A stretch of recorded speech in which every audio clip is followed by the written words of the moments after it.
Good morning. সকাল সকাল উঠে এখন যাব, ফ্রেশ হবো, ব্রাশ করব। Brush complete. মা দিয়ে দিয়েছে চিয়া সিডস।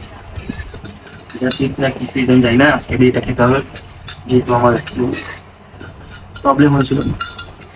তো ধরো এই জিনিস আমি জানিও না, আমি প্রথম খাচ্ছি মানে, খেয়ে দেখবো। তারপর মা খাবারও দিয়েছে, সেটাও খেতে হবে।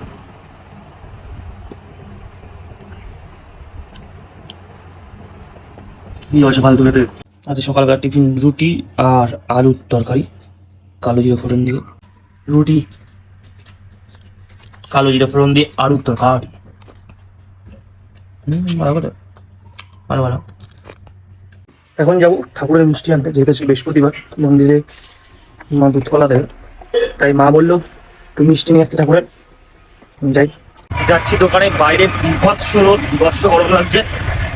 আর আজকে যেহেতু আমাদের শ্যুট নেই, কমেডি চ্যানেলে শ্যুট নেই, তাই জন্য আজকে যাবো ক্রিকেট খেলতে। দেখতে পাচ্ছ কেমন বাইরে রোদ পড়েছে, বিভৎস রোদ। এই রোদের মধ্যেও বেরোতে হয়েছে, কারণ যেহেতু ঠাকুরের মিষ্টি আনতে হবে। চলে এসেছি মিষ্টি নিয়ে। তো বিভৎস গরম, বিভৎস অস্বস্তি লাগছে।